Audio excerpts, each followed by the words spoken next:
definitely quarterback position is just a hard one to choose. Yeah, do you guys see anybody on the defense that you don't think belongs, or you think somebody else should be on there? Um, let's see. I don't think Sue should be on there personally. That's just I've never really viewed Ndamukong Suh as, you know, that I don't know. I guess I've never viewed him or saw him as a all-decade defensive player. I guess that's just how I perceive him. Now he's been very, very good, and I'm sure there was a point where he was the best at his position. But I feel like the attention he brings is not just based on his play, because I think in Ndamukong Suh he plays mean. But I mean, I don't know. Then again, I guess I don't know who else I would put in that slot. So I mean, I guess I'm just a little surprised Sue's on there, I guess.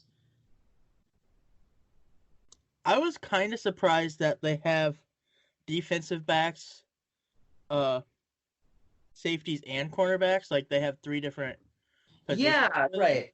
Well, they had to get Chris Harris, your boy Chris Harris, in there somehow. Right, but I don't know. I wonder why they did it that way. Probably just to probably get more people in, I'm sure. Or at least one would imagine. Yeah. Brendan, you're being pretty quiet. What are your opinions on this list so far? Your boy Brady's an all-time great. Well, yeah. He's not my boy anymore. I've disowned him, remember? But besides the point, Patriots have the highest amount of people on the list. I only saw that until like right now. Like that's the only thing I heard about the all-decade team because I'm very emotional about the NFL right now. So then I was just going over, and I think they're counting Chandler Jones as a Patriot and as a Patriot. Yeah, he did play for the Pats. He played for like 4 or 5 of the years, but so I think that's pretty interesting. I don't really have anything that I disagree with on the list. So yeah, good job, NFL. You did better than your all 100 team. It's because they didn't have a bunch of nobodies that played 100 years ago that did one thing to make the game slightly different. So they couldn't argue them in. That's very true. What about the coaches? Sorry. Duncan, what were you going to say first? I also kind of like how they didn't have people who retired in like 2012, 2013 on the list. Right. Because like the NBA did it where they had a couple players who were like borderline. Yeah, they played like 2 seasons. What do you mean? All decade. So I like how they kind of kept it actual in the decade. Yeah, no, because I know that was like that was controversy with I guess it wasn't controversy. But this is how I viewed it. Kobe was named to the all-decade team in his respective first team. Right. I disagreed with that personally. I just didn't view Kobe as that dominant in the 2010s, or at least most of the 2010s. But I guess that's just me. Mm-hmm. You're talking about the coaches though, and I think it's a smart choice to go with Belichick and Pete Carroll. Yes, I think those two have set themselves apart from the rest in this decade. I think. Right. The only would probably be Sean Payton.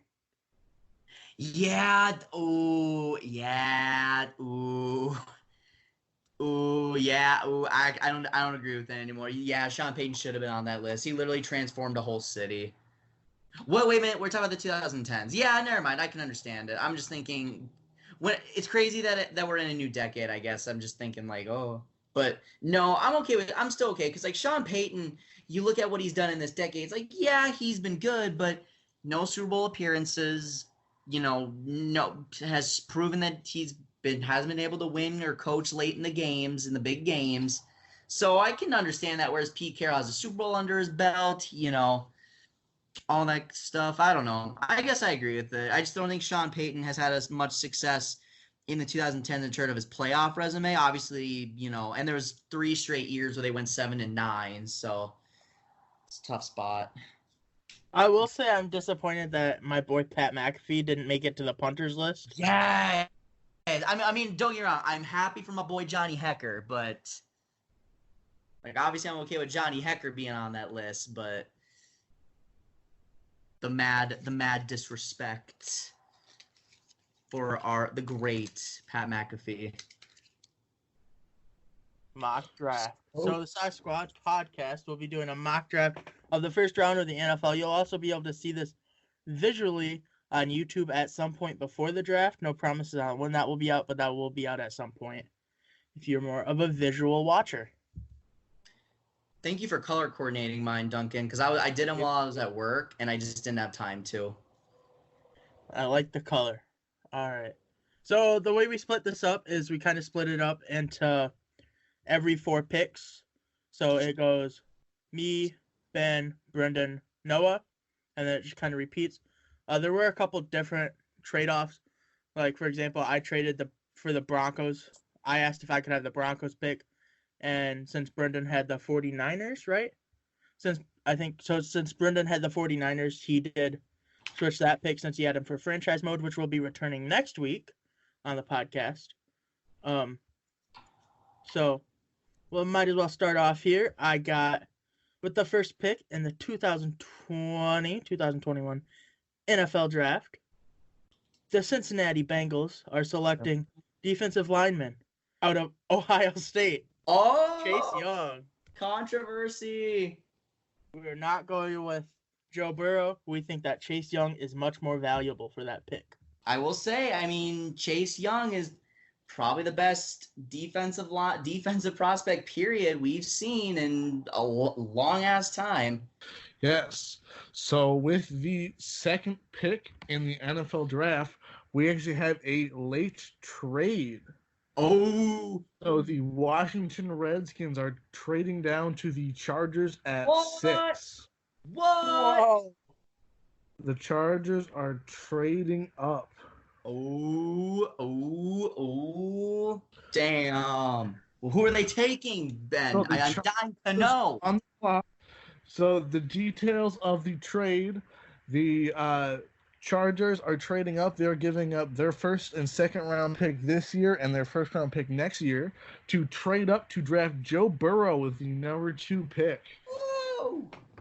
Man, I don't know if that's worth it. Oof. I don't know. Joe Burrow is quite incredible. He is quite good.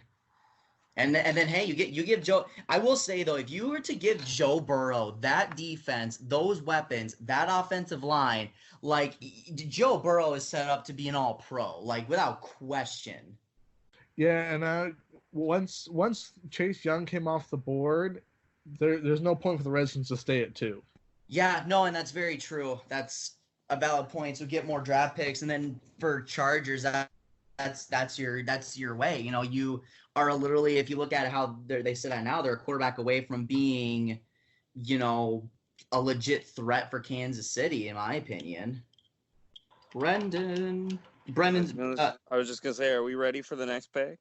Yeah, I'm Brendan. I am dying to know, who do the Lions take after all the craziness going on? Who do the Lions take? Well, so the Lions are actually pretty bummed because they were actually looking for a trade down with the Chargers. They're just gonna be like, you know, never mind. We'll just get the guy we're gonna go and get anyways.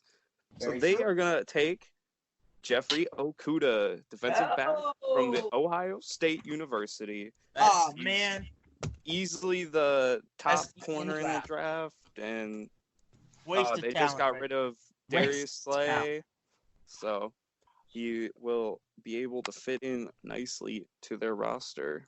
Very true. Is it my turn? Who are the New York Giants selecting?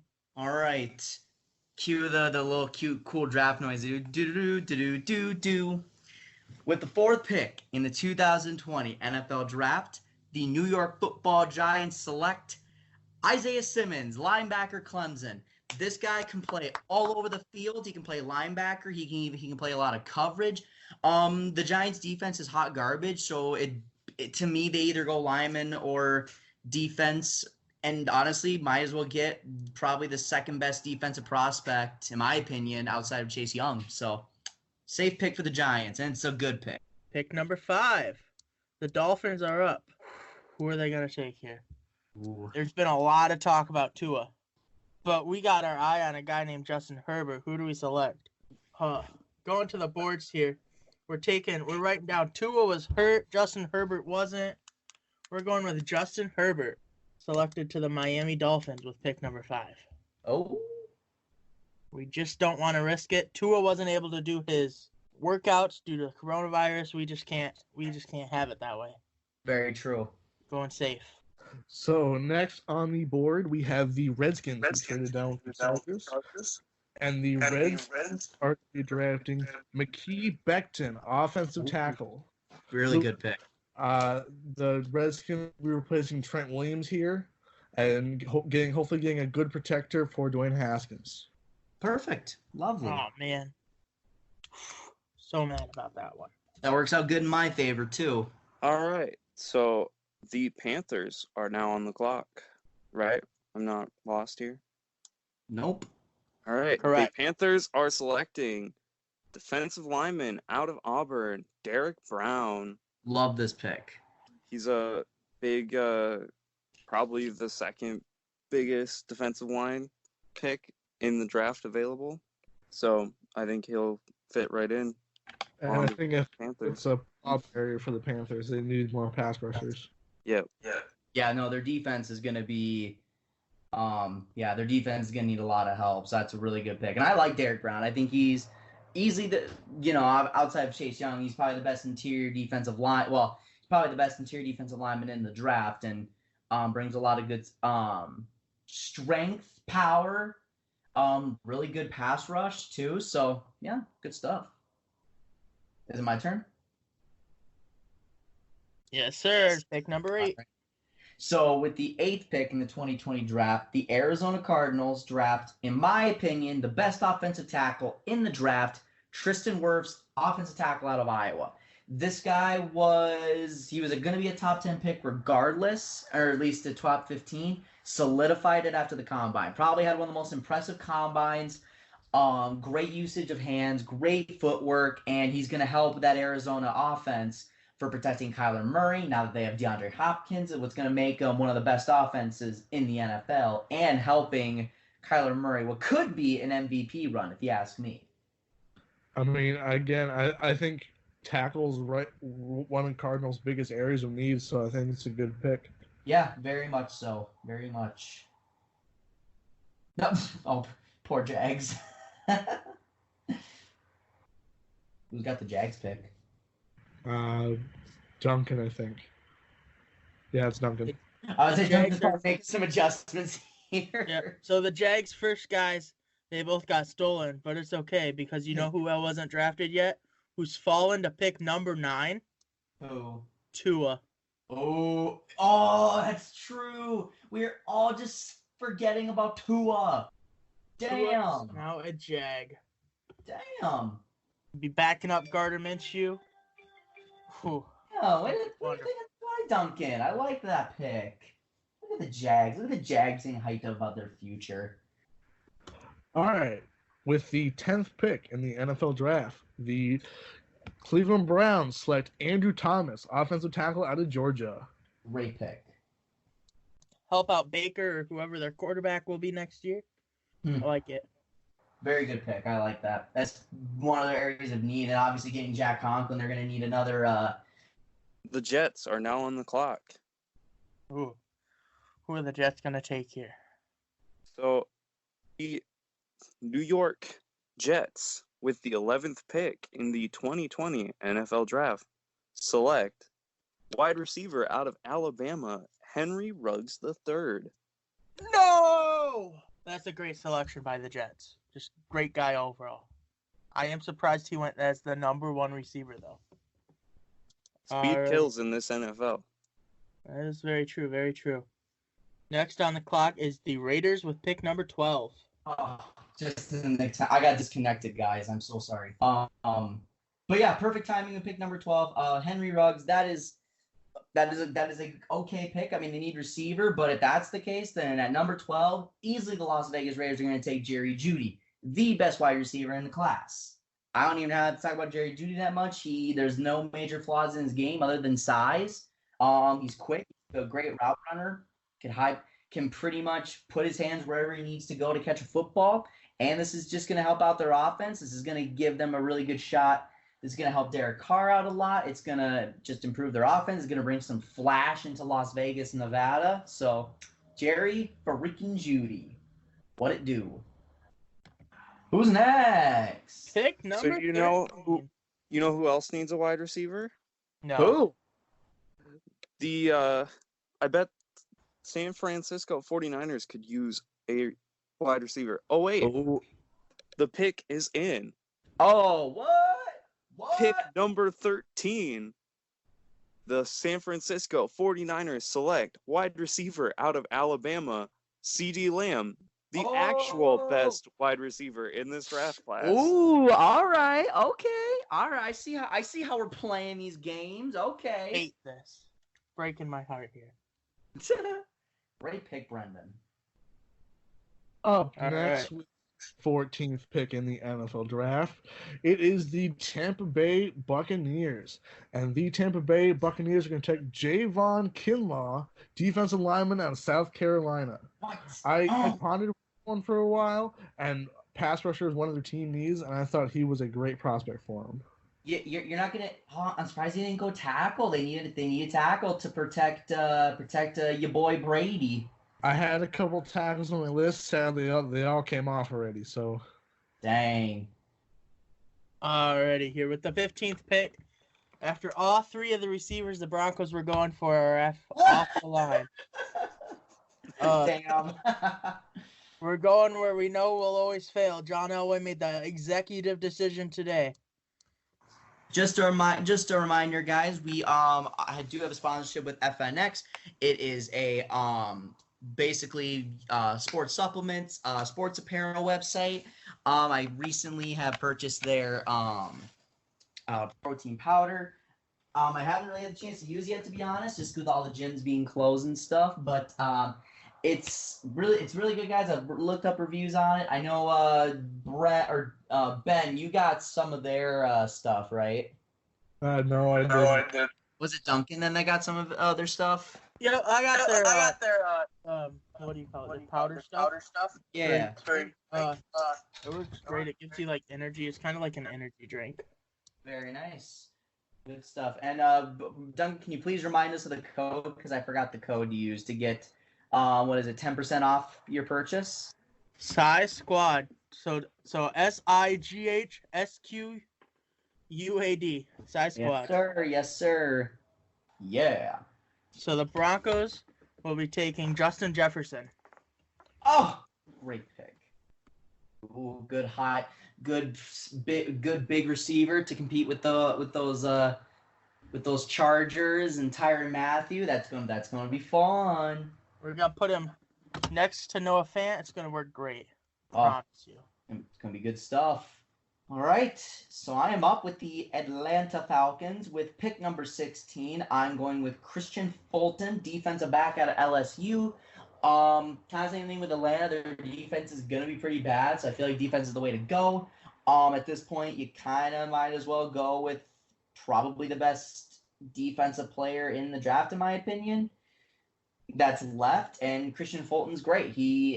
Great physical corner, great on man-to-man defense, and he may need that against these really good NFC South quarterback and receivers. So I just think it's a safe pick by Atlanta. It helps out in the pass game. It's going to now see Tom Brady twice, Drew Brees twice, Teddy Bridgewater twice. That division is going to be hell for any defense. All right, next up here are the Cowboys with pick number 17. And the Cowboys are going to be taking C.J. Henderson out of Florida. Just very nice. Bulking up that defense there. All right, that means I'm next. The Dolphins have the 18th pick in the NFL draft, and they will be selecting Xavier McKinney, safety out of Alabama. Very nice. Next on the clock is the Oakland Raiders, or actually, sorry, the Las Vegas Raiders. we're still getting used to the change here too. But the pick is in the 19th pick in the 2020 NFL Draft is cornerback out of Alabama, Trayvon Diggs. Woo! He's gonna be a scary guy. Las Vegas is like only picking up people from Alabama this year, it looks like, but it's just how it be sometimes. All right. So, Javon Kinlaw was going to be my pick for the Jags, but I'm going to need a few seconds because there's two players in mind that I'm thinking of taking.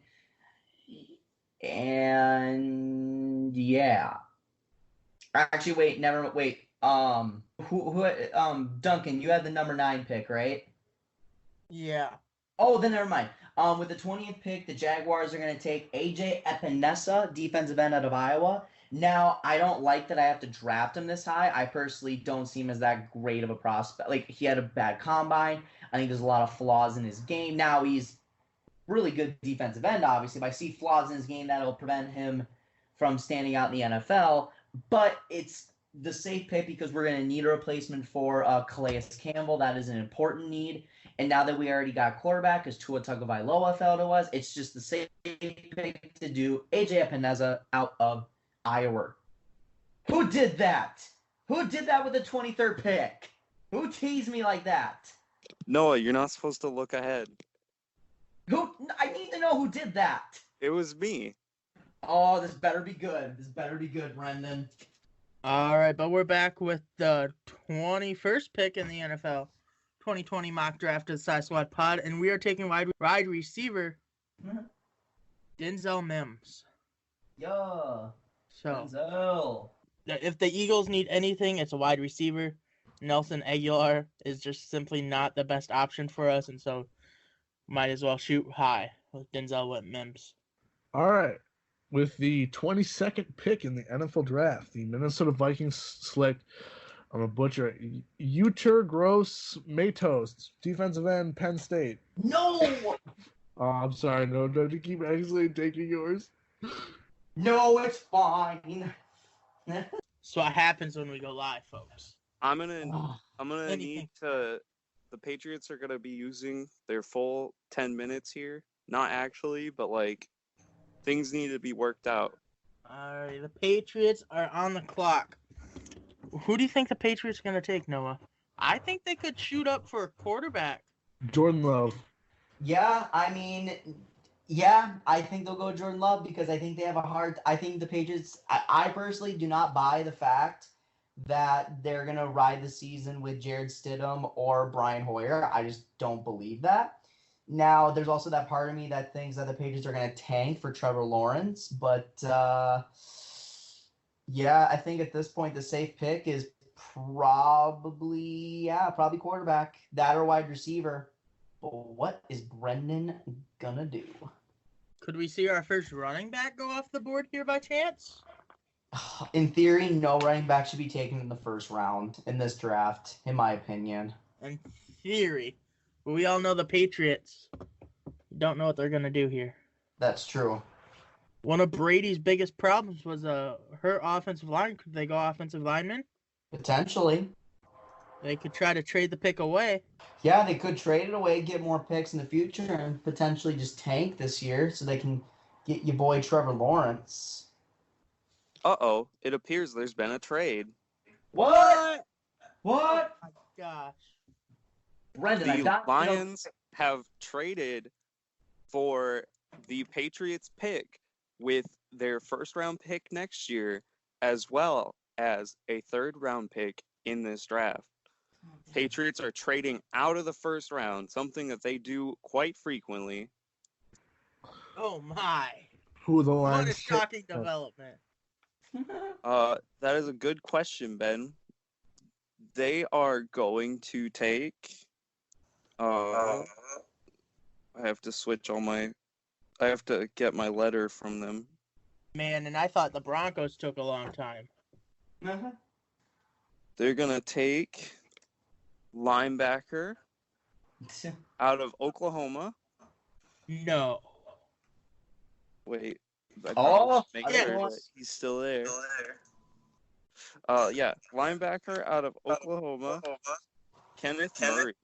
Oh, Oh, I like him a lot. yeah. All right. Who are the Saints going with?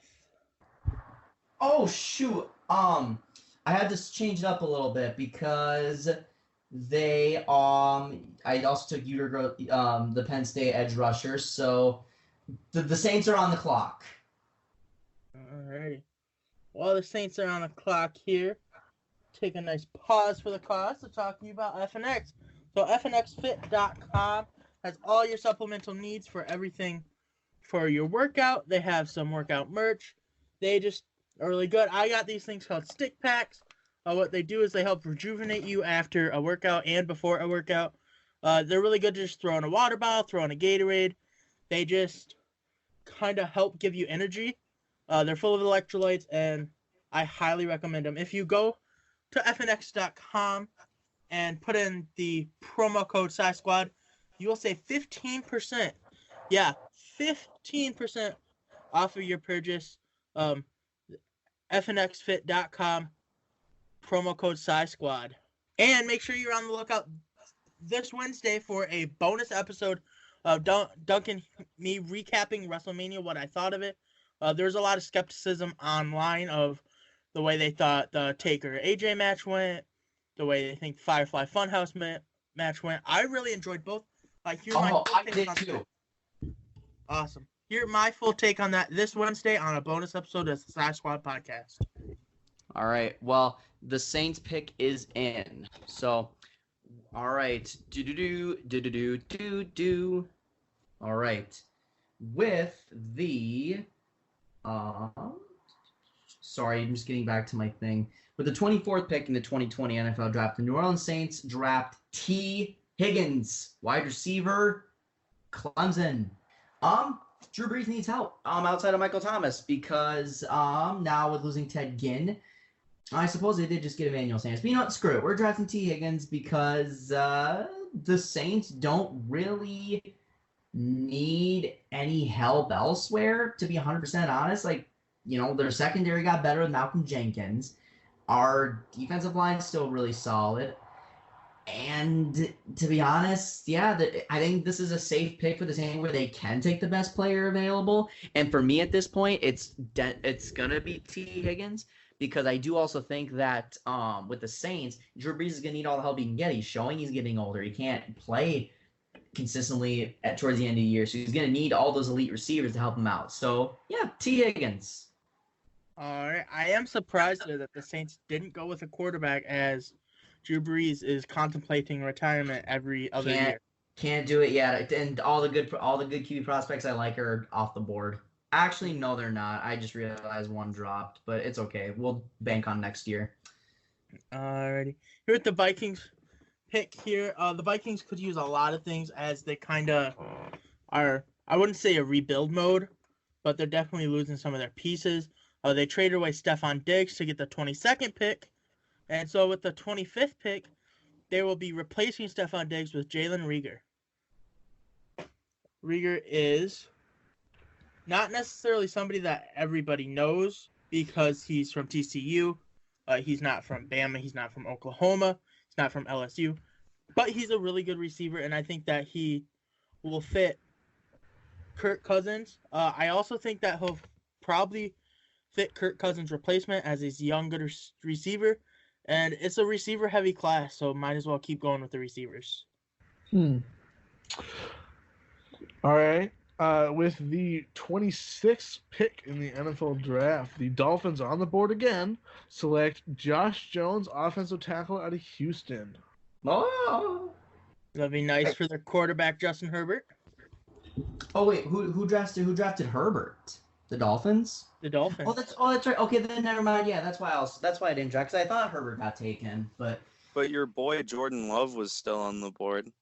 Oh, that's right. The Patriots traded. Oh well, ooh, dang. Oh well, pick's already in. So, because I kind of zoned out when I forgot that the Patriots traded. I was just looking at mock drafts. Well, Damn.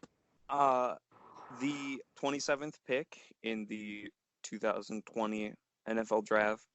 And with the pick, the Seattle Seahawks are going to select edge rusher out of Iowa. Already AJ taken. Enza. Already taken by I the missed Jaguars. that one. Oh, yes, that's right. Good job, me. That would have Then been a great pick for Seattle. It would have been a great pick for Seattle, but Yep. instead they are going to take Kalon Chassian, linebacker out of LSU. Levon Chason. The Vikings also debated taking him, and I'm sure the next couple teams after him, after you, also debated taking him. They also debated taking him and then changed their mind and then rechanged their mind once they realized the guy was gone. Great addition to the Seattle Seahawks. All right, is it my turn? Yes, sir. All right, with the 28th pick, the Baltimore Ravens select offensive tackle Jedrick Willis out of Alabama. I just realized he dropped all the way down to this point, and I think it was evident against Tennessee Titans that Baltimore definitely could beef up their offensive line a little bit, and might as well take Jedrick Willis because he is the best prospect that is on the board right now. He dropped this far, and I think it'd be crazy not to take him. Oh, yeah, look, you forgot about him. Yeah, no, I was looking through and I was like, Jedrick Willis has not been taken yet. I'm going to jump on that.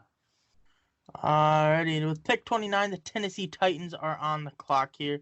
They have a couple options that they could go with here, but I have the Tennessee Titans taking Zach Bond, the linebacker. He will be a great addition to the Titans, helping out that defense as they try to make another push for the miracle Super Bowl run that they almost had last year. Out of Wisconsin, by the way. So. All right, now with the 30th pick in the NFL Draft, the Green Bay Packers are going to be selecting Brandon Ayuk, wide receiver out of Arizona. That's an interesting pick there. Is Jordan Love about to fall out of the first round? He just might.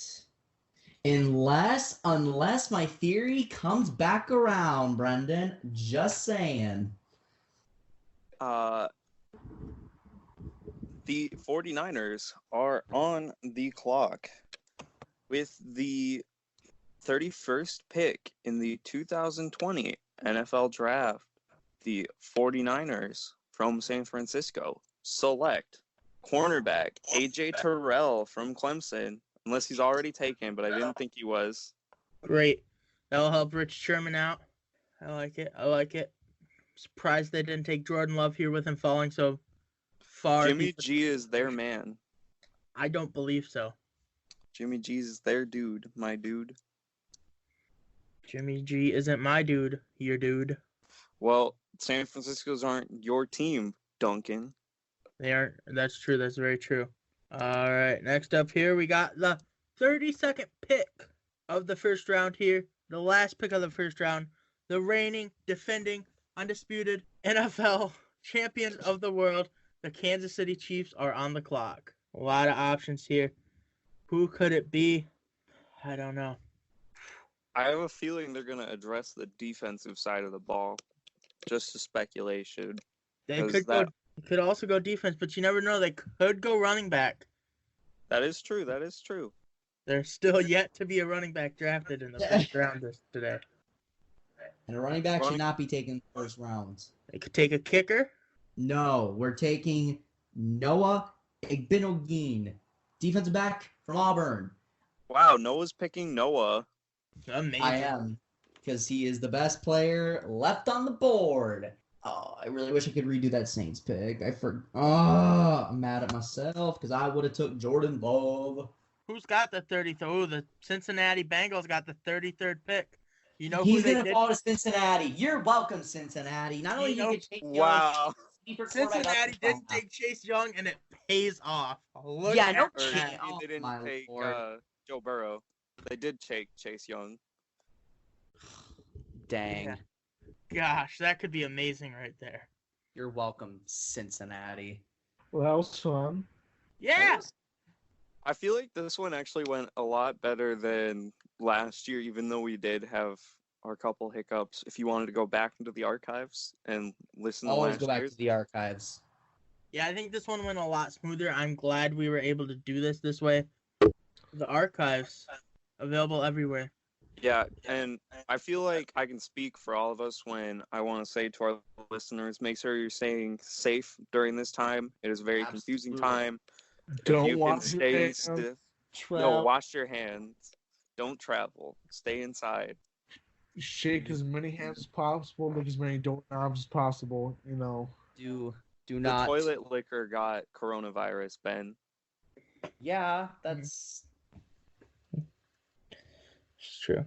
Do we have anything else to talk about?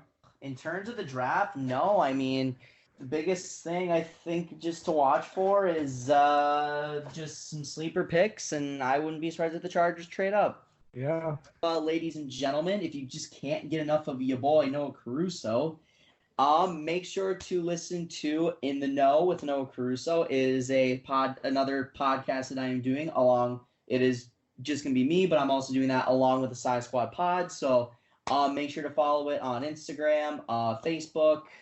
We are recording our first episode on April 19th, with the first episode to be released a couple days later with editing. In the Know with Noah Caruso. Just follow on Instagram at ITK Sports.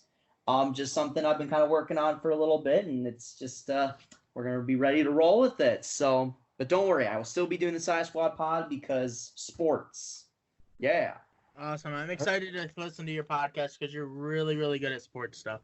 Appreciate it, guys. Like I said, make sure to tune in. Of course, I'm always gonna shout out the Side Squad Pod. So. It'll be good for you to finally not have to share the airway with the likes of idiots like me. No, Brendan. Silly goose. I just won't have to share with the Patriots fans, so it'll be all fine and well. Because you already know just a little sneak preview, you already know I'm going to be talking about Tom Brady in the first episode. And about how he threw away his career. No, how he potentially may solidify it, if it's not already solidified already. But that is just a tease. That is a teaser. Tom Brady on the Bucs is going to be like Brett Favre on the Jets. That is slight I cap. agree. I think it's going to be like Peyton Manning on the Broncos. I see more of that than Brett Favre and the Jets. But if you guys want to hear my input on it, make sure to tune into the first episode of In the Know. And I will tell you guys how first year of Tom Brady's going to go. Ooh, it's a great teaser there. Hurt in practice during training camp. If You're they so have training sensitive, camp. Brandon. Yeah, if they even have training camp, damn. So on Saturday, it was announced that the 2020 Pro Basketball Hall of Fame headliner was announced, and it's very stacked. It is, of course, Tim Duncan, probably the greatest power forward of all time. It is also including Kevin Garnett, the big ticket, and then the late great, and I hate that I have to say the late great, Kobe Bryant are headlining the Hall of Fame class. Some the other announcement or finalists is Catchings. She was a WNBA player, one of the better WNBA players ever played. Spent a lot of her time for Phoenix and Indiana. So congratulations to her, 10-time All-Star.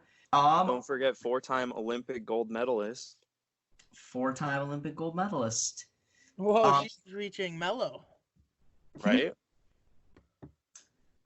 Former Rockets coach Rudy Tomjanovich, who was that coach during Hakeem the Dream era when they won 2 straight NBA championships.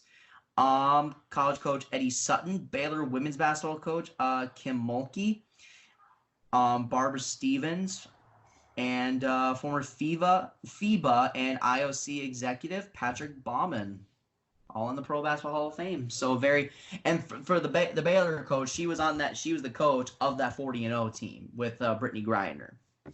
That's really cool to see her getting here. Are all these players for sure in the Hall of Fame now? Yes, it is officially confirmed. All these players are in the Hall of Fame, and not sure when they're going to have it now because Obviously, with COVID-19, they're probably going to push it back. But they need to have a big ceremony for this class. Like, they can't just put this off and do it online. They need to go all out for this. Right. I mean, it's the only way to go. How often do you have 3 headliners be Kobe, Tim Duncan, Kevin Garnett? Like, that's right. We're talking about 3 of the top 15 players of all time. 2 of those players are in the top 10 all time. And honestly, if you want to make an argument for Kevin Garnett being top 10, I won't call you crazy. Only top 10 for the Timberwolves, right? Well, right. If you're a Timberwolves fan, you might be a little biased. But Kevin, it's just crazy because it's like these are the players I grew up watching. Like, yeah. Even if I got to see the later half of their career, but it was like I was saying with Kobe. Like, I saw, the later parts of the 8 years, and I saw all of his 24 years. Tim Duncan, I still saw him playing 2 NBA championships, winning one of them. I still got to see really, vintage Tim Duncan. I got to see Kevin Garnett, and I got to see him play back in Minnesota again, which is something I never thought I'd see, which was just so incredibly cool. I watched that 40-0 team, of the Baylor Bears. I remember watching Tamika Catchings. The Lynx played her in the final, in the WNBA finals. In fact, I'm pretty sure she won one of them. So it's just crazy to see all these players I grew up watching as a kid, like, just now they're all becoming immortal, and it's just crazy how old I'm getting. Before I know it, it's going to be Brady in the Hall of Fame, Peyton Manning in the Hall of Fame, and then it's going to be LeBron, and then it's just like I'm just going to get old. If the podcast comes out on Thursday, like this one, the podcast will come out a week before my birthday. Oh my gosh. And then guess what will be next week, Brendan? If it comes out on a Thursday next week, guess what? The podcast would be on my birthday. Oh my goodness. You'll have to listen. I'll be 20 in 2020 while talking on the Sci Squad pod. There you go. We'll throw in a little birthday celebration for you. If we can fit it into our, oh so hectic sports schedule. Yes, that's very true. Okay. Well, this has been the Sci Squad podcast. Thank you guys for listening. We'll be back with you next week. What did you think of our draft? Let us know on Twitter, Instagram, Facebook, and YouTube at Sci Squad Pod. What do you think about anything we're doing, really? At Sci Squad Pod, we will give you all our updates, sports updates. We're lonely. Right. We need to talk to people, so talk to us. Also be voting in our polls that we're putting up. We're just putting up some random sports polls. Just let your voice be known, guys.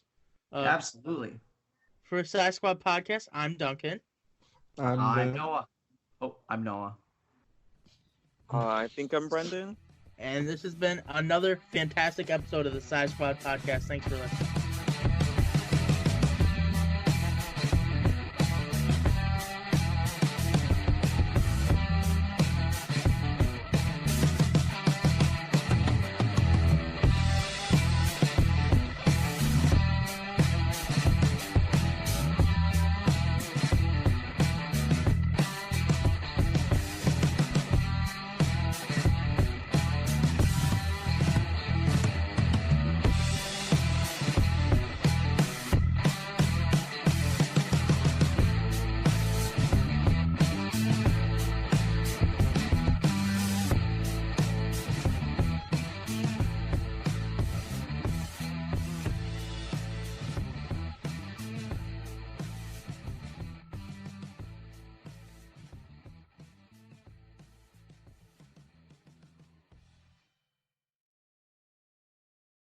Five-Hour Energy is energy on the go. Well, what if you're not going anywhere for a while? Then 5-Hour Energy is for getting stuff done while you're stuck at home, like doing an honest day's work for your boss.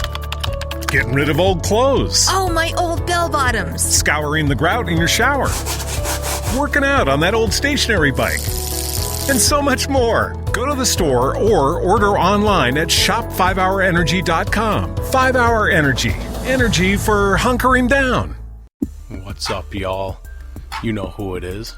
It's your boy Dylan from On and Off the Field with Durf and Dylan. I'm just coming to let you know, on the RTF Sports Network, this show will now be live from 7:30 to 8:30 p.m. Eastern Standard Time on Thursdays. If you go to rtfsportsnetwork.com, you can listen to the show live from there and on our social media platforms on Facebook and Instagram. It's going to be an amazing show that is all about the fans. Also, when you go to rtfsportsnetwork.com, make sure to vote for On and Off the Field as the show of the month for April. If we win that, money is going to charity. You can count on that.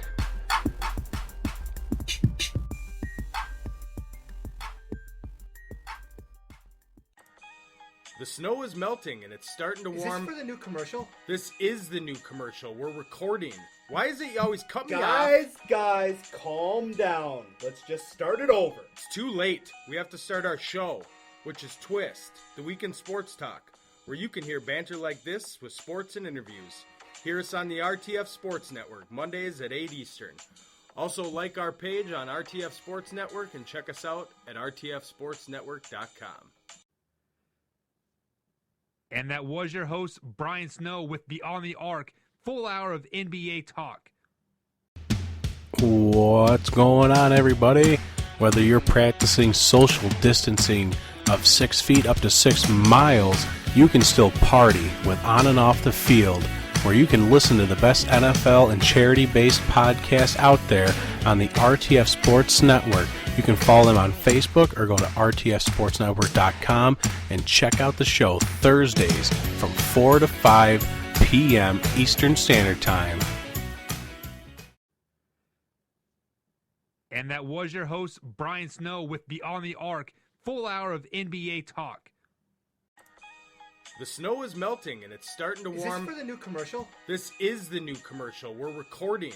Why is it you always cut me off? Guys, calm down. Let's just start it over. It's too late. We have to start our show, which is Twist, the weekend sports talk, where you can hear banter like this with sports and interviews. Hear us on the RTF Sports Network, Mondays at 8 Eastern. Also, like our page on RTF Sports Network and check us out at rtfsportsnetwork.com. What's going on, everybody?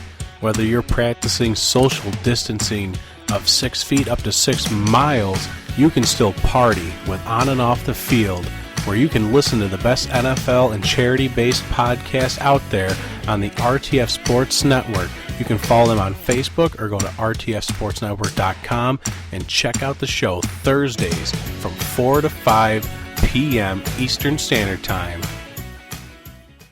What's up, y'all? You know who it is.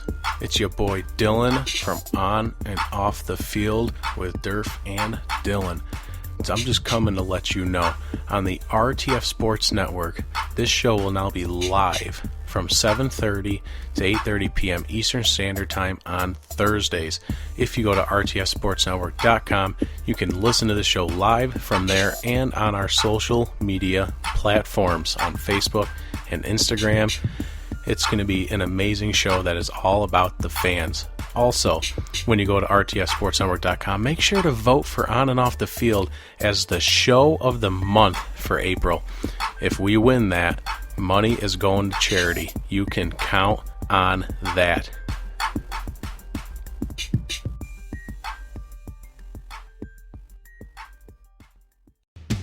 What's going on, everybody? Whether you're practicing social distancing of 6 feet up to 6 miles, you can still party with On and Off the Field, where you can listen to the best NFL and charity-based podcasts out there on the RTF Sports Network. You can follow them on Facebook or go to rtfsportsnetwork.com and check out the show Thursdays from 4 to 5 p.m. Eastern Standard Time. The snow is melting and it's starting to warm. Is this for the new commercial? This is the new commercial. We're recording. Why is it you always cut me off? Guys, calm down. Let's just start it over. It's too late. We have to start our show, which is Twist, the weekend sports talk, where you can hear banter like this with sports and interviews. Hear us on the RTF Sports Network, Mondays at 8 Eastern. Also, like our page on RTF Sports Network and check us out at rtfsportsnetwork.com. What's up, y'all? You know who it is. It's your boy Dylan from On and Off the Field with Durf and Dylan. I'm just coming to let you know, on the RTF Sports Network, this show will now be live from 7:30 to 8:30 p.m. Eastern Standard Time on Thursdays. If you go to rtfsportsnetwork.com, you can listen to the show live from there and on our social media platforms on Facebook and Instagram. It's going to be an amazing show that is all about the fans. Also, when you go to rtfsportsnetwork.com, make sure to vote for On and Off the Field as the show of the month for April. If we win that, money is going to charity. You can count on that.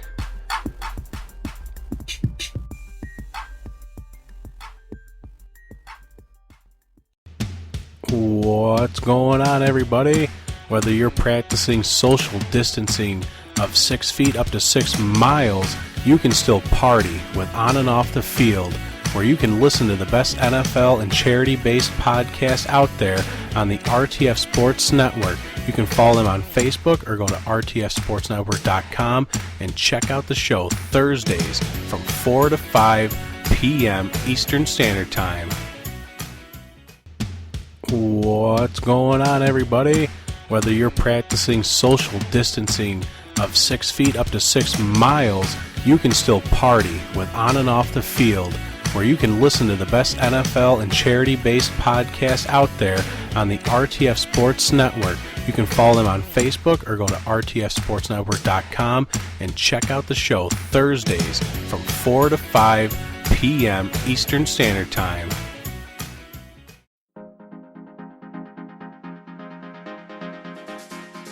For the latest information, news, and analysis of the Los Angeles Lakers and the NBA, check out the Lakers Fast Break podcast every Tuesday night at 9, right here at rtfsportsnetwork.com.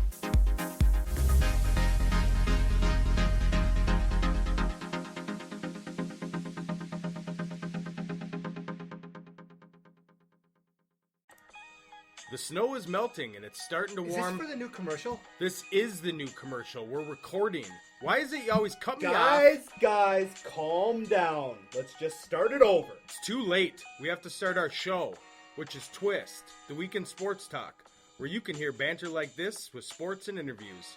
Hear us on the RTF Sports Network, Mondays at 8 Eastern. Also, like our page on RTF Sports Network and check us out at rtfsportsnetwork.com. And that was your host, Brian Snow, with Beyond the Arc, full hour of NBA talk. Ladies and gentlemen, can I please have your attention? Are you ready? I said, are you ready?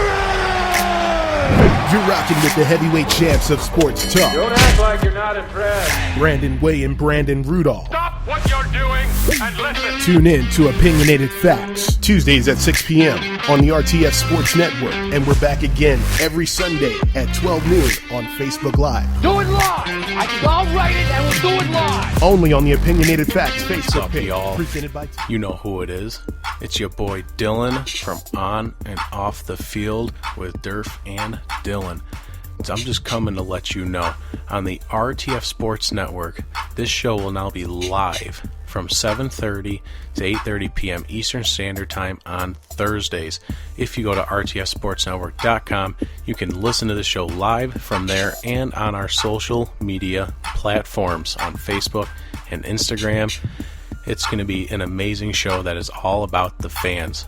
Also, when you go to rtfsportsnetwork.com, make sure to vote for On and Off the Field as the show of the month for April. If we win that, money is going to charity. You can count on that.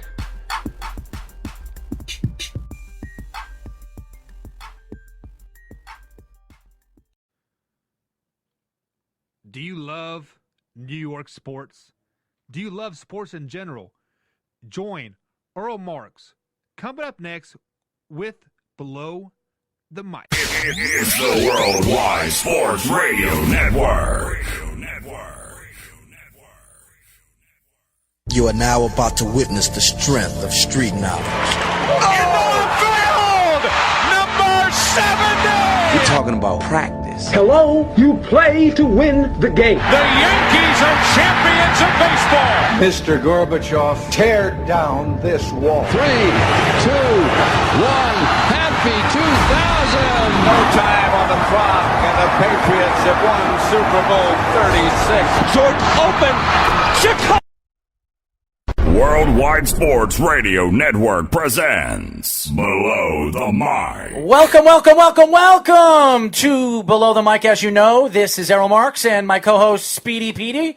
Remember, you can call us at 631-965-4990. And remember, guys, you could follow us on our social medias and go to our website by going to www.worldwidesportsradio.com and search us on all our social medias from Facebook, Twitter, Instagram, Snapchat, YouTube, and iHeartRadio, TuneIn Radio, and radio.com. And that's where you can listen to our live shows, and you can listen to the replays of our shows by going to every single platform podcast. We are on every single one of them, so you can definitely check that out. Mr. Speedy Petey, we do have a special guest today. What's going on, my friends? Been busy today, stressful, but excited for this Hold special on guest. one second. You were busy today? What were you doing today? I was dealing with the guests that we have today. The guest, yeah. You said guests. Well, yeah, I was dealing Well, I guess you're a guest, because we'll call it guests, so you're a guest. I was trying to fix my editing software because there was something wrong with it, and I was editing the earlier What a content. trouble day for you, Speedy, let me tell you. A real trouble day for Mr. Speedy Petey, that's for sure. As you guys know, we are going to be interviewing John... Go ahead. Dick Stockton. Well, I'm sorry. I was almost called him John Stockton. That would have been something. But... well, if you reach out to John Stockton, possibilities are endless to get him on the show. So you should reach out to John Stockton. But we're going to interview Dick Stockton today, NFL play-by-play guy, NBA play-by-play guy, CBS play-by-play guy. He worked for everybody and everything. 77-year-old broadcaster, very well known in the music, in the sports world and the music world, actually, as well. But as you guys know, this is Below the Mic, and we do our week in sports. Here we go. Colin Kaepernick is back at it again. Why am I not surprised?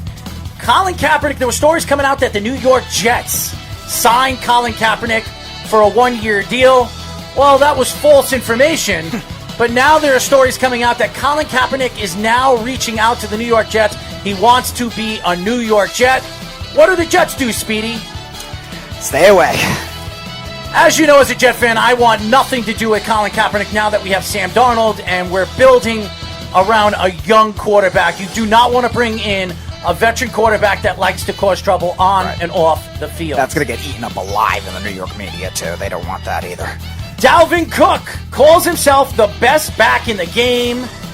Vikings running back comes out and says today that he is the best running back in the game. There's nobody even close.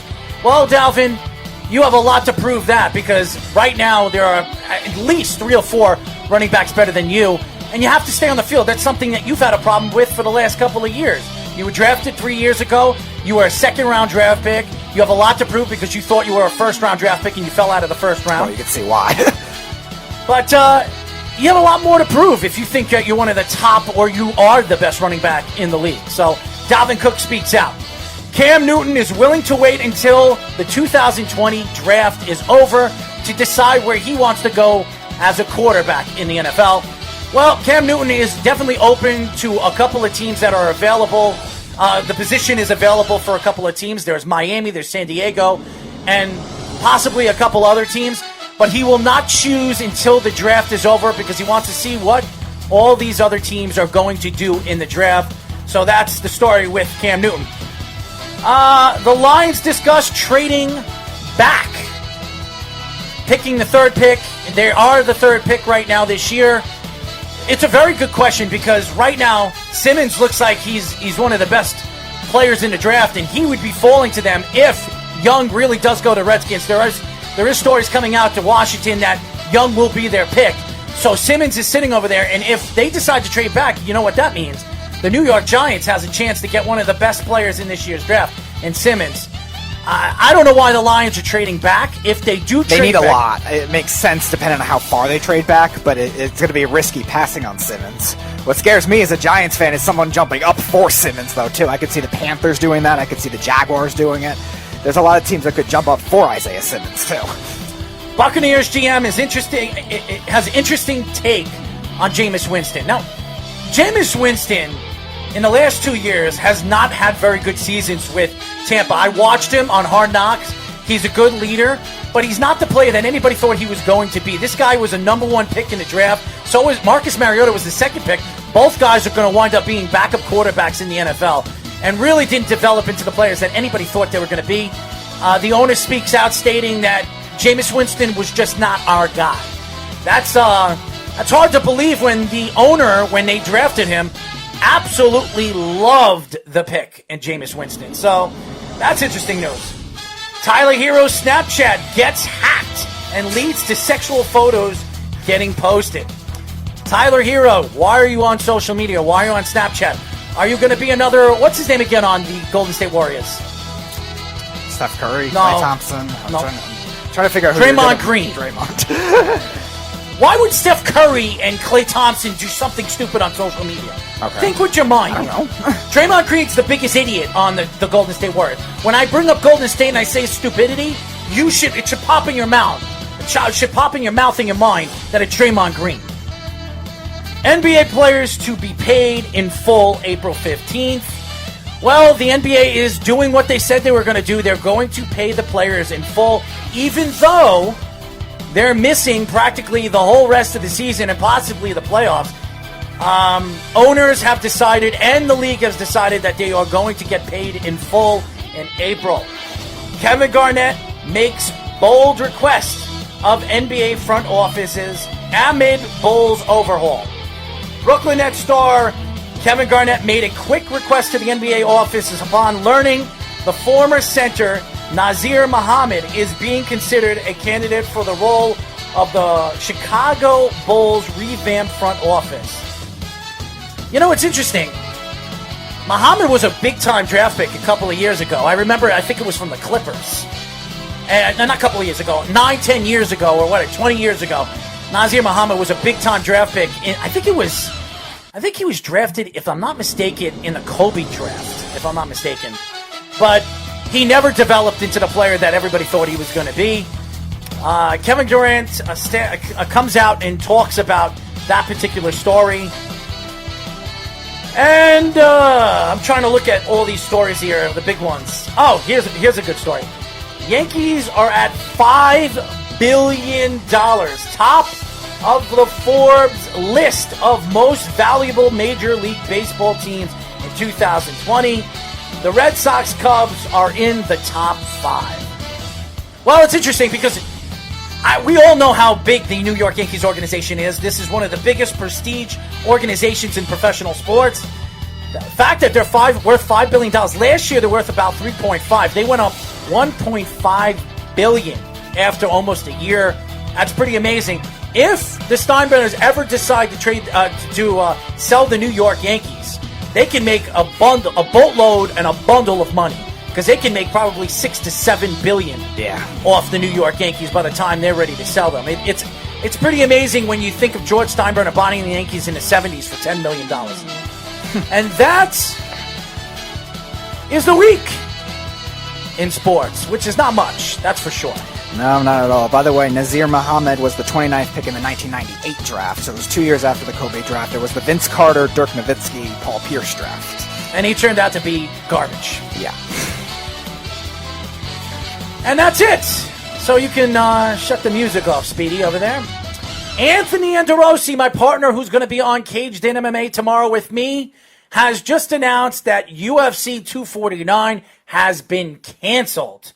That is a big shot at Dana White. Now, I'll tell you this. I did not want to get into this story because we have our special guest, Dick Stockton, who's going to be joining us at 6:30, and I wanted to get into other subjects. But Dana White has been the joke of the UFC. He really has been. And I don't want to hear it from you, Speedy. Oh, you hate Dana White, you hate Conor McGregor, and that's why you're going to speak out and say what you feel about Dana White. Dana White has been an absolute jackass. And this is a man who built MMA, built the UFC for what it is. He absolutely did. He's ruined the next Ultimate Fighter. Ruined that show. Then he goes out with Matt Serra. I said this on Caged in MMA last week. He goes out with Matt Serra trying to discover the next big superstar in the UFC. That didn't work. This has been a huge, huge problem. And I'm telling you right now, the UFC is not going, they're not moving up. They're moving down. I've said this over and over again. You look at boxing. Boxing has found their next superstar, their next 2 or 3 superstars. You have guys like Ryan Garcia, who's knocking out people in the first round. You can't even see his punches because he's so friggin' fast. And then you think of Canelo Alvarez is on top of the game. He's the biggest prestige boxer in all of professional boxing. And then you have the heavyweight division with Joshua and Wilder and Fury. I mean, the heavyweight division hasn't been this good in a very, very long time. What has the UFC done? Now, they had this fight, and I thought it was only 4 times that this fight never happened in Ferguson and Khabib. It's been 5 times. This is the 5th time that it's been canceled. To me, Dana White has ruined UFC 249. He tried to bunch this together. Then he said he was going to put it on an island or put it somewhere in California so there's no coronavirus or it's a joke. It's an absolute joke what the UFC is doing to their product right now. They're watering down their product and ruining their product. And I'm done talking about Dana White. Because Dana White, since Conor McGregor has come back, he's not only kissed Conor's ass, he has a lot to say about other fighters like Demetrius Johnson, who was one of their best fighters, who was, obviously you don't follow UFC, they called him Mighty Mouse. He decided to sign with another organization for a year. They bring in another guy that nobody gives a crap about. And the UFC is a complete joke right now. And the UFC thought they were going to save what's going on. There's no sports on TV. So you know what they're going to do? They're going to not cancel UFC 249. They're going to have Gaethje, whatever his name is, Gaethje fight, come out, drop out of the Conor McGregor fight to fight Ferguson. And then all of a sudden, today, 2 days before the card, Dana White cancels the fights. If you're a UFC fan, or you're a mixed martial arts fan, you cannot be happy about this. Not at all. Not at all. Because me and Anthony Anderosi were going to talk about our picks. He was sending me things. I was posting things. I was getting ready for tomorrow and making our picks. There's nothing to pick about. There's nothing we can pick on. Now, here's what we're going to pick. How much crap I can pick out of my nose. Because right now, there is no sports going on. Dana White thinks he's going to save the MMA and mixed martial arts right now for where it is, and he's not. There is nothing right now that will save mixed martial arts. Nothing. I don't want to hear about all the MMA fans out there, and I'm the first person. I am an MMA fan. I'm also a boxing fan.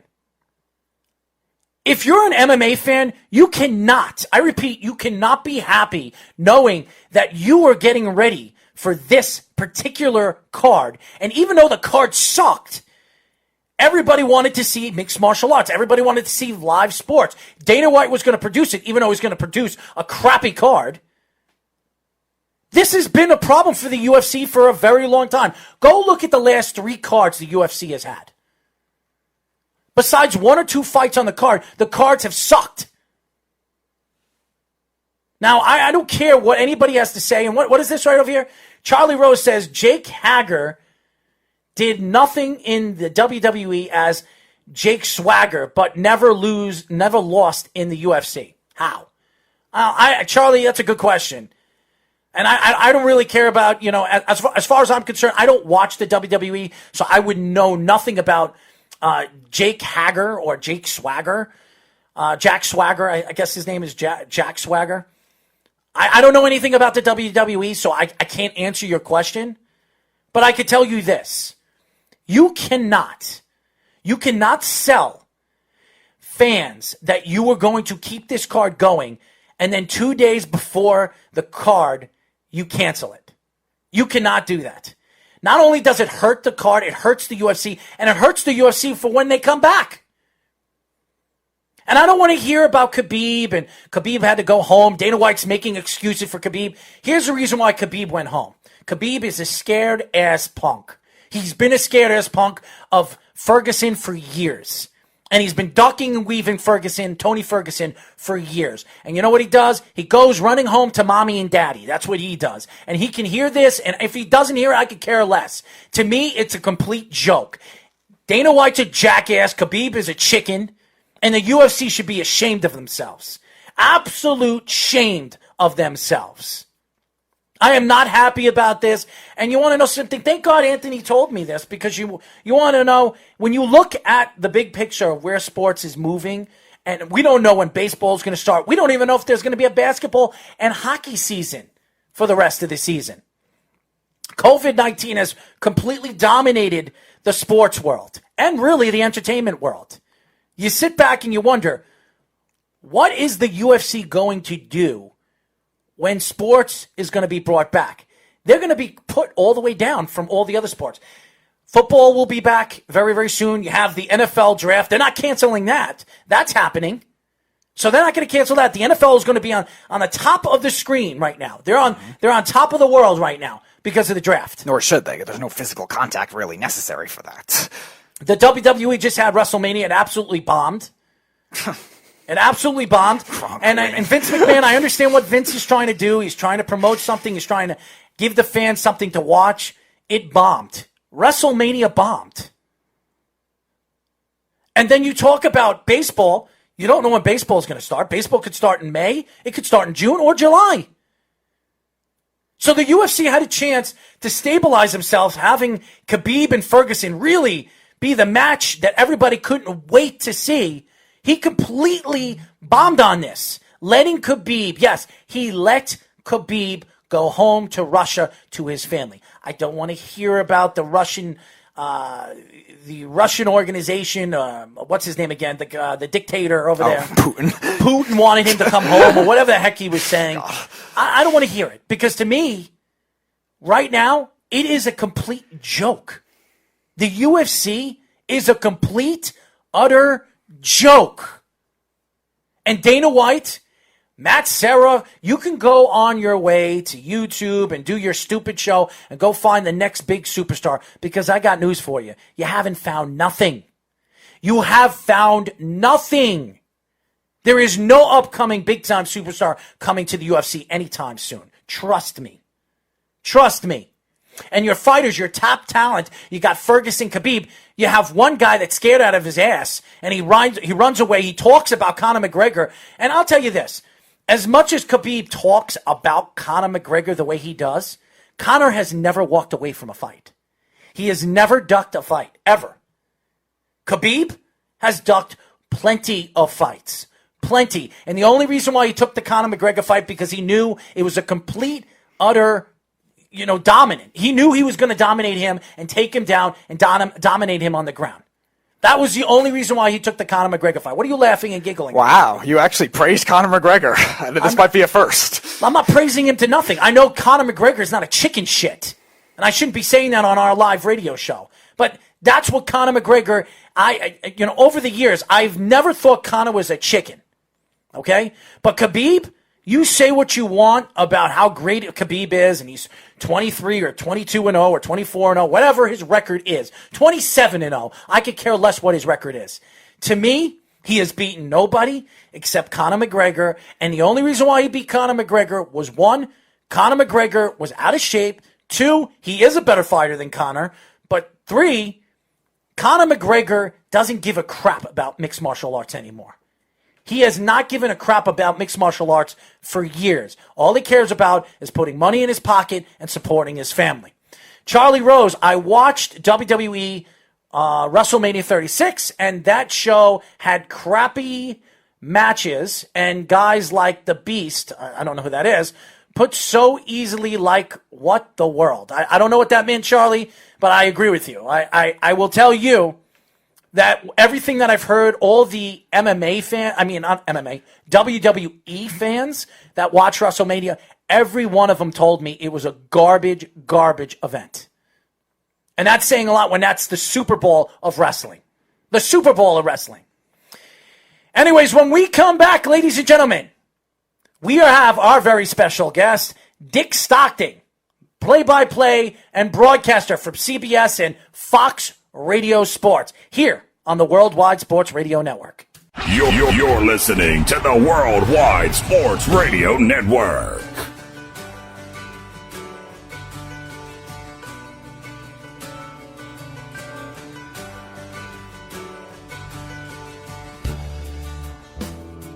And welcome back, ladies and gentlemen. This is Below the Mic. And remember, you can call us at 631-675-2870, or you can call us at 631-965-4990. As you know, we are live every single Thursday from 6 p.m. to 8 p.m. at night. And now, ladies and gentlemen, we have our special guest. If you guys don't know him, this is an American sports broadcaster, very well known, very renowned sports broadcaster, and his name is Dick Stockton. He works for Fox Sports Radio. How are you doing, Dick? I'm doing great, and I hope you're doing great as well. And, we're biding our time, trying to make the most of this very difficult time and hoping for the best down the road. How's your family doing over there? My family's doing great. My wife Jamie and I are having a great time, and we walk, we work out, we go into the pool, and we just have a great attitude about this, which is really important here. And, just hoping that we're coming, closer to the end of this. We can only hope. Here, really. We can only hope, Dick. That's for sure. Well, Dick, I know you're a big football guy. What did you think about Tom Brady signing with the Tampa Bay Buccaneers? Well, I thought it made all the sense in the world for this reason. I thought that Tom Brady felt, and he feels, that even at age 43, he has, a couple of more years at least left to try to win a championship. And things in New England were really rougher for him last year. His protection wasn't as good. His receivers were younger. They didn't run the crisp routes that he liked. They dropped the ball a lot. And the Patriots were, kind of leveling off. And maybe, coming down a little bit. And so, before he retires, he wanted another chance to maybe win a championship. And I think that's what the deal was. And I don't think a lot of people read things into how much he and Belichick didn't get along. That's hogwash. He and Bill Belichick got along great. Belichick did the right thing because he now has to move on with the Patriots, and Brady does too with the new team, obviously the Bucs. Dick, do you think, moving on to the draft now, do you think there could be any kind of crazy scenarios that could happen in your mind, whether it's a player getting traded, maybe a crazy trade for a quarterback, a crazy trade for somebody like Chase Young? Could you see something drastic in this draft that maybe nobody else is thinking about at the moment? No, I don't. I think, I don't see that. In what area are you referring to, by the way? Like the big name quarterbacks, Chase Young, Isaiah Simmons, anyone like that, or even a player. We've seen a lot of players get moved: DeAndre Hopkins, Stephon Diggs, a lot of quarterbacks moving around. Could you see anything like that during the draft where a player possibly gets moved too? I don't know. I think teams are going. Obviously, there's some teams that are going to trade up to try to get maybe a guy that they want, and in exchange, someone may pick up an extra draft pick down the line. But I think they kind of know what they want. I don't think it's going to be any big secret. I think we know that Burrow is going to go to Cincinnati. Young is going to go to Washington. I'd be surprised if that wasn't the case. And then the others will slip down. The one question that I would have is if somebody really likes one of the other two quarterbacks, Tua or Herbert from Oregon, and want to make sure they get him and maybe trade up to get him. That's the only issue that hits me at this point. We are talking to the great Dick Stockton. If you don't know who he is, American sports broadcaster, works for Fox Sports. Now I just want to move on to basketball because I know we want to get this through, and I want to make sure that you get everything. We get all the questions out. looking at the New York Knicks, and we're out here, we're based out of New York, and really bringing in Leon Rose and where the Knicks are heading. They drafted R.J. Barrett. R.J. Barrett looks like he could be a player. Do you see the Knicks this offseason making a trade for a big-time player like a Karl Anthony Towns that wants out of the Timberwolves? Do you see them making a big move like that? I don't know. If you only make a move like that if it's a move that's going to, win you either a championship or a division title or make you stronger. I think the Knicks really, they need a bigger rebuilding charge where one player is not going to do it. I'm not big on one guy going to a team unless he's going to be the final piece in the puzzle to win a title, really. Dick, I know early in your broadcasting career you did a lot of college basketball. You did a lot of it in the 70s and the 80s. And obviously they were the ones that were closest to the end of the season before this virus has hit. Are you surprised the NCAA completely canceled the tournament rather than just potentially moving it to a later date, maybe when the students weren't in school? Or do you think they had to do it right now, and then as a result we've seen a lot of transfers because of that? Yeah, I think they had to cancel it. I mean, it's going to be very interesting, and we hope that the sports really get underway at some point, but it has to be right. And as you know, when you're going to bring in a lot of players and teams, and whether the fans are there or not, it's going to be issues. But I'm optimistic about it. I think you have to be positive more than you're negative. It's going to be very interesting because a lot of the sports, not the NCAA tournament, has been pushed back to the last quarter of the season. I mean, you look at the Derby, and you look at the golf tournaments, and all of these things, the tennis championship. A lot of those are going to be done, and that's going to wreak havoc, I guess, with the sports schedule, because then you're right in the thick of the NFL season, and not even to touch on baseball, which has its World Series and that to deal with. So I think it's going to be in the Masters, as we know, it's going to be later on in November, I believe. So I think it's going to be fascinating to see how that all plays out when all of those sports are going to be compressed, like sardines in a can, really. What are your thoughts right now with the baseball season? I know Rob Manfred came out the other day saying that he wants to start spring training May 15th. Now there are some people saying that they might push it off to June. What are your thoughts to Major League Baseball? Do you think they should start in June, July? Where do you see Rob Manfred moving this season, and how many games does he move it to? Well, guys, let's face it. I mean, we don't even know when it's going to be okay to start to get back to our normal lives. We don't know when the businesses are going to go back to what they've been, and when restaurants will open, and all of those things. So we can't put a date on that. We hope it's sooner than later. But in sports, I don't see how you could possibly have a date of what we want to start spring training or start a season or end a season. I just think it's really impossible because of the unknown that you could put a date on anything, really, realistically at this point. What are your thoughts of the Houston Astros debacle? I mean, I've asked a bunch of analysts this, and they've all given me silly answers. So I want to know your thoughts. The whole, what do we call this, Speedy? What did they call it? The electronic sign stealing. There you go. What are your thoughts of Rob Manfred deciding really not to do anything to the players on the team? It is hard to do something about the players because, obviously the players were involved. We don't know who. You're going to ban players. The one thing that I think should be done and should have been done is to take the World Championship away from the Astros. Not to award it to the other club, not to award it to the Dodgers or anything, but or whatever it is when it was the Yankees who were playing the other time. I think that they have to vacate it. There were several instances during the NCAA tournament years ago when, because of various scandals, Louisville was involved in one, St. Joseph's was involved, a player on Villanova was involved. They vacated.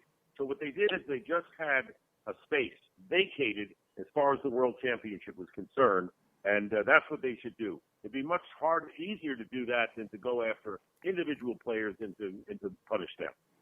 Dick, moving on to your broadcasting career, you've had a very long broadcasting career doing many different sports. Is there any particular game or moment that's a favorite for yours, or something that is unforgettable, that a call that you like in particular more than any other? Yeah, without question, it was the sixth game of the 1975 World Series. Wow. When Carlton Fisk hit the home run in the bottom of the 12th inning to give the Red Sox a 7-6 win and extend the World Series against the Reds to a seventh game, and all the dramatics that went with that. And it was one of the most dramatic games of all time as well in the World Series. And all of the antics and the great shot from the left field scoreboard by Harry Coyle, the director, showing Fisk using the body language to will the ball to be fair. I think that call, which I was fortunate enough to be at the right place at the right time for NBC that night, is my number one moment in my career. I've had many of them with the Lakers and Celtics in the 80s, Van Jansen's big victory in the speed skating in the 1994 Olympics, being the host of the Villanova-Georgetown NCAA championship upset when Villanova beat Georgetown. I remember that. A lot of them there. I remember that. Number one. We are talking to the great Dick Stockton. Dick, I have one more question for you. What are your thoughts? What are your thoughts with the rule changes in both professional sports? You see baseball, they're talking about bringing in electric umpires for the back for calling strikes. I mean, it's absolutely ridiculous. You talk about the NFL the last couple of years, really for the last 15 years, changing the rules to make the game more offensively sound. And really what we've seen in the last couple of years, it's all about defenses in the playoff. What are your thoughts of the changes, the rule changes in professional sports? Do you think it helps sports, or do you think it makes it worse? I don't think it helps sports to do this. And by the way, we used to play electric baseball games as a kid growing up long before your time. And I wish we would have had electric umpires. I would have beaten my friend Moore in a baseball game if I had an electric umpire. So anyway, I digress. I think that one of the great things about the sport, about talking about football, is the spontaneity, crowd reaction. Where in the effort to say let's get it right, we are being so meticulous that we are losing the euphoria of sport. And what I notice now in football is that every time there's a long pass, there could be a key pass in the game, deep pass, touchdown. People can't explode because they got to say, is this going to be replayed? Is there a flag going to be down? Is there going to be a challenge down? So, you know what? Referees make mistakes. We know that. Players make mistakes. Coaches make mistakes. Let them play. That's what I think. Let them play. This review only really takes away the momentum of what sports is all about, and includes going to the scorer's table to review a shot in basketball. I think it's gotten out of hand, and that's my thought about it. Dick, how would you fix something like that? Because obviously the referees, umpires, whatever it is, they want to get the call right. But again, pace of play has been a problem, especially in baseball. But again, also in basketball, where it seems like 1 minute can turn into 10 minutes or even longer. Is there any solution that you think could work to fix something like that, where fans can have a nice happy medium where they don't have to wait forever, but also they don't get their call right and don't get screwed up like the Saints-Rams NFC Championship game? Well, I think the best thing that is being handled right now, as far as any of these is concerned, is college football. When there'll be a play and the referee says the player's under review, and somebody upstairs or looks at it or whatever, and they say it's confirmed or it's reversed, and it happens pretty fast. But I think anytime you're going to have all the replay, you're going to have a start and stop situation. If you look at old YouTubes of great baseball games played in the 50s and the 60s and so on, and these games were 2 hours and 15 minutes, maybe at the most, or 2:20. What happened is the pitcher would have the ball, the batter would stay in the batter's box, and the next pitch would be coming in. Nobody would be stepping out or stepping off the rubber. And I think this is what I remember baseball to be, which I really enjoyed, and the game moved along. Let's keep the game moving. Well, Mr. Stockton, I will tell you this. I heard the New York Knicks are interested in bringing you in as the starting point guard for the organization. So what do you think about that? Well, you know what? if I could be as good as the Clyde Frazier and Earl Monroe days, I would take that job. I could win 2 championships, and that's what I would do. Well, I think you're better than Ntilikina. I think you're better than Ntilikina and what's his name? Dennis Smith Jr. Dennis Smith Jr. and everybody else that they have at point guard. So I think you'd fit. Well, if I was, not now, I'm not. Well, I will tell you, take care. Take care. Make sure that you stay safe, and hopefully we get you on the show very, very soon. We hope so too, and tell everyone to stay in and keep their distance.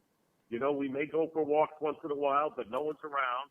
Stay in, keep following the rules, and let's get this thing done as soon as possible. How's that? That sounds like a good idea. Dick, thank you for joining us. All right, thanks for having me on, guys. Appreciate it.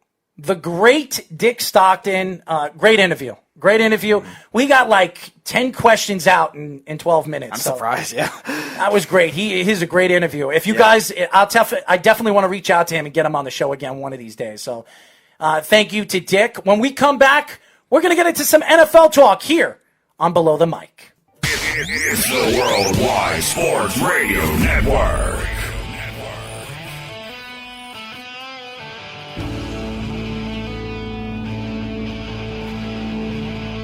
And Speedy is back with Pearl Jam. As everybody knows, this track is one of the most renowned tracks you've ever heard Pearl Jam say. And Pearl Jam is one of the greatest, really, alternative rock groups in the 80s and really the early 90s. Right. I mean, they've been around a very, very long time. And it seems like after you play every single day, you're playing a Pearl Jam song. Mm-hmm. I mentioned Pearl Jam, Eddie Vedder. I'm a big Eddie Vedder fan, by the way. Love Eddie Vedder. Great voice. But this song is called Alive. I remember this track. Mm-hmm. I think the first time I heard this track, I was at a hockey tournament. And I think I was 13 years old. And one of the guys on my line was blasting this with a boombox. Remember those boombox, those big boombox? Oh, like the big speakers, yes. Those rectangular big speakers like it Say Anything. Yes, Say Anything, yeah. Exactly. And he blasted this track, and I was like, who the hell is that? And he says, that, my friend, is Pearl Jam. That is Alive was the first track I ever heard of Pearl Jam. Alive was the first track. So it's funny that you're playing it right now. But him and Bill Murray, when they were like all rallying together with all the Cubs fans when they won the World Series, that was so good just to see his emotion with that. Bill Murray still sings. He still sings at Cubs games. Yeah, and Eddie Vedder is such a huge. He's a huge sports fan too, and just his emotion and even his singing it back was just phenomenal. And it means a lot to somebody like him. Legendary voice. As you know, this is Below the Mic. We are live every single Thursday from 6 p.m. to 8 p.m. at night Eastern Time. We just had the great, Dick Stockton, Fox Sports radio host. The guy is a play-by-play whiz. Great interview. Absolutely great interview. And I actually gave him a call during our break, and he loved the interview. Great questions. And he answered the questions with perfect, analytic answers. So I definitely want Dick back on the show. So he was great. Great interview. As you know, you can call us at 631-965-4990. I'm surprised we haven't heard from Jeff yet. It's a real surprise. He's waiting for you to either praise the Jets or bash the Patriots. When do I ever praise the Jets? Have you ever heard me praise the Jets? Seriously. I mean, I guess his standards of praising the Jets are a little different. I guess any slightly positive comment you say, he'll bash. I have never, ever in the last past year, praised the New York Jets. I do not praise the Jets. I do believe that their quarterback could be a superstar if they actually built a line around him. We'll see what Joe Douglas does for the rest of the offseason. They still have a draft, which is a week and a half away. I got to talk to Tyler because Tyler keeps telling me that we're going to do this draft party over here and do a live show over here. If we do, it'll be me, you, Tyler, and possibly another guest. So that would be really, really fun. We'll do a draft class. A draft. I guess we could call it a draft class of a draft show, and we could get some TV footage and stuff like that, so we can do a pick by pick and go through it. But anyways, I do want to get into the draft, and there was a story that came out yesterday about the Bengals. And the Bengals, everybody thought it was it was a conclusion that they were going to get Burrows. And they're definitely going to go after Joe Burrows. And it feels like that's probably 75% true. But there was a story that came out yesterday that the Bengals are absolutely in love with Justin Herbert. Now, I believe Justin Herbert is the best quarterback in this draft class. And I do believe he's the only star in this draft class. With his ability to run, his ability to throw on the run, his accuracy, his throwing, his arm strength, and his ability to get out of trouble behind the line of scrimmage. The thing is, Joe Burrows, he won a national title. And this is a guy that, if you know the story about Joe Burrows, this is a guy that was really a walk-on with LSU. That's who he was. And he was a backup quarterback last year. And then he comes on as the hero of LSU and wins a national title with them. Well, a team that had everything else for years, never had a quarterback. Now, do I think Joe Burrows is the best quarterback in this draft class? I just said no. Do I think he's the second best quarterback in this draft class? I do not think so. Really? No. Who do you like more, Jordan Love? No, I like Tua. You like Tua more? Okay. I think Tua will be a better quarterback than Joe Burrow. Now, that's interesting because you seem to diss Tua a lot. Well, I do because I don't know what he is and I don't know how healthy he is. I don't think Tua or Burrows is going to be better than Herbert. I really don't. I think Justin Herbert is best quarterback in his class, without a doubt. Okay, and I'm very sure about this. Just like I was very sure about Daniel Jones. I think Herbert is a better player. I think he's a better player than Daniel Jones, just a itty bit. But also, I like the fact that he escapes from in the back of the field. He has great legs. He's long. He's big. He's tall. He's strong. This is a prototypical quarterback you want to draft. This is a guy that is not only big, he's fast in the backfield. And he comes from Oregon, who plays a real fast-paced offense and really a running offense. And if he does throw the ball, he spreads out the wide receivers. It's not an NFL style of game. Everybody wanted to know if his game fit the NFL style of game. That's why he stayed another year, too, because he wants to prove it in that type of offense more than anything else, because you're right, Oregon has always been mobile quarterback types, running RPO types. Chip Kelly, and even the coach, even Willie Taggart, when he was there after that, before he just left recently, he was always like that too. But their new coach that he's been with, Mario Cristobal, he's had that passing type system, but again, also out of the pocket stuff. And that was, I think, a big reason why he didn't go out in 2019 like everyone thought he was going to, and everyone was rumoring him to the Giants. His pocket presence wasn't there. He was good outside the pocket, but his pocket presence wasn't there. Now he's grown into a more complete quarterback. Now the question is are the Bengals going to get the trade offer if somebody wants to trade up for Burrow? Because it's the Dolphins, we've heard, are considering it, but again, would the Dolphins try to sacrifice all those draft picks to be able to do it, knowing they also need so much? Because you're right, if that's the case, they should definitely do that, the Bengals, because they can get an extra offensive lineman, a linebacker, whatever. It's absolutely a big mistake if Miami decides to move up to get Joe Burrows, because they're sitting pretty right now at number 5, and they can get themselves a quarterback. Herbert will be there. Tua will probably be there at 5. They can get either or. Why the hell are they going to move all the way by 4 spots and give up practically their whole draft class to get Burrows? Because I'm telling you right now, I like Joe Burrows. I'm not saying Joe Burrows can't be a good quarterback in this league. I think he could. But going to the Bengals, he's going to completely... He's never going to develop. He's never going to develop with the coach that they have over there unless they decide to bring somebody else in there. And I just don't think I don't think the team is really built to win now. It's going to take a while. AJ Green, has been their best player for the last 15 years, 12 years, because he hasn't been in the league for 15 years, but they haven't anything good since Boomer Esiason before AJ Green. So this is an organization they've been a playoff organization, but they've never won a playoff game. Yeah, they're a good player development organization. Playoff organization. They do well in terms of drafting, and they do well in terms of keeping guys there. The problem is they're always notoriously cheap. They don't go after much in terms of free agency. And there's certain positions they've always had trouble developing at times, key positions. Got things like pass rush, things like offensive line. They've had some good ones, but never really great team units, and that's always held them back too. And also, again, the division they play in, the Steelers and the Ravens, they've been great for a while.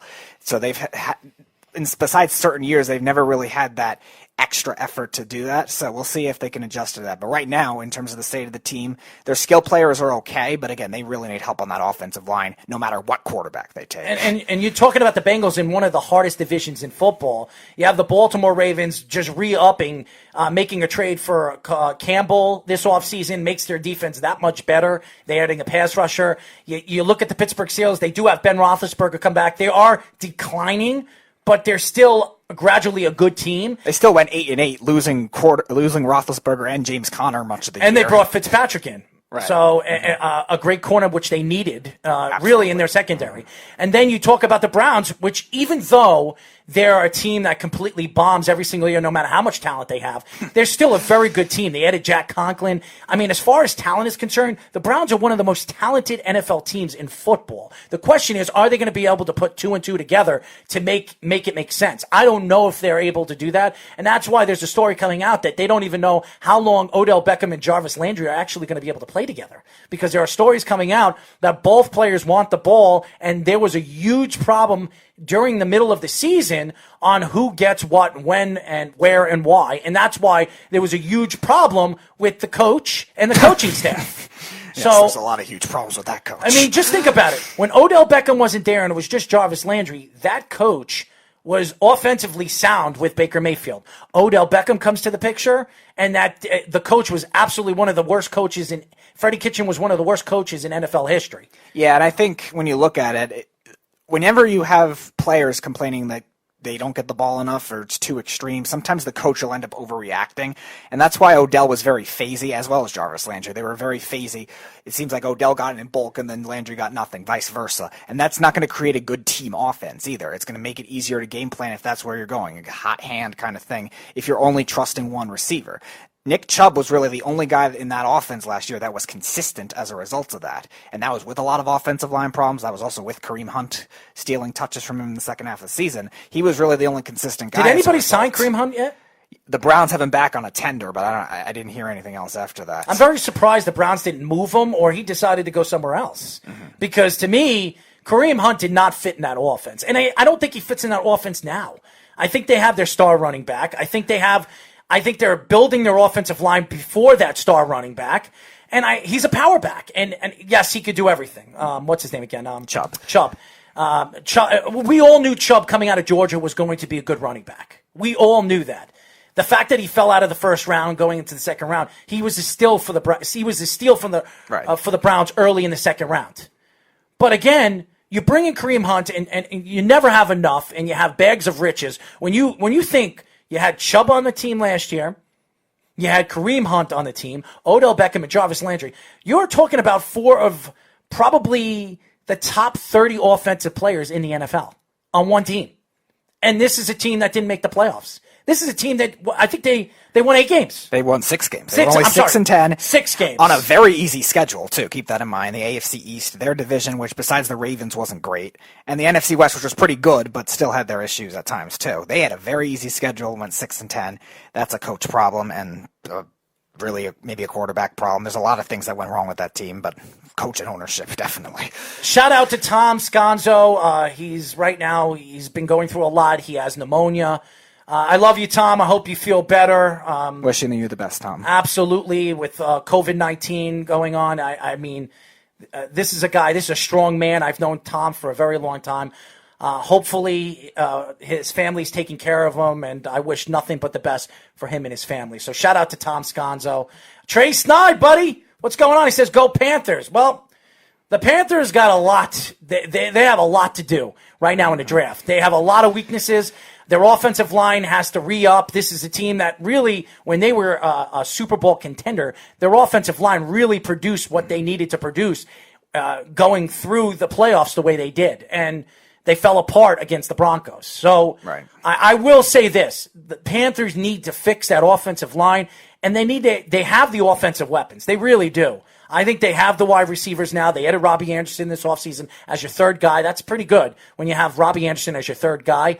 They have somewhat of a running game. I do believe.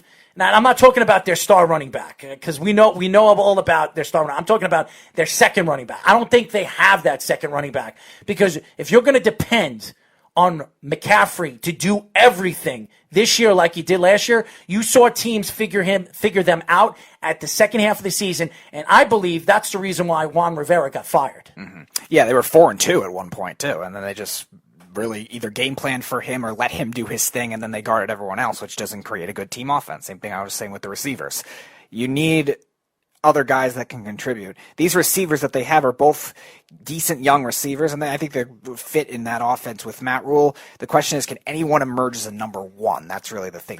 DJ Moore is probably a 2. Curtis Samuel's a lower end 2, and Robbie Anderson, like I said, is a 3.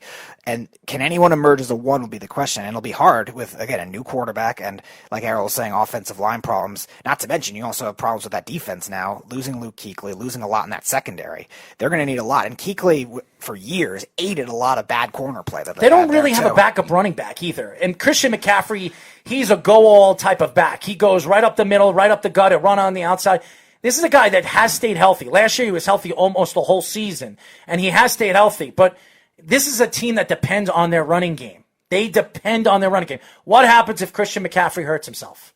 What are they going to do? Even so, look at what they could do if they spread McCaffrey out and put another running back in. That's what I'm saying. That puts another dimension and get a power back later in the draft or something like that. That's what I think they need. Yeah. I think they need a power back. I think they need a back that can help Christian McCaffrey out. I understand everybody says, what are you talking about? They have a great running back. They do have a great running back. The problem is they don't have that second guy. And you need that second guy because anything happens to Christian McCaffrey.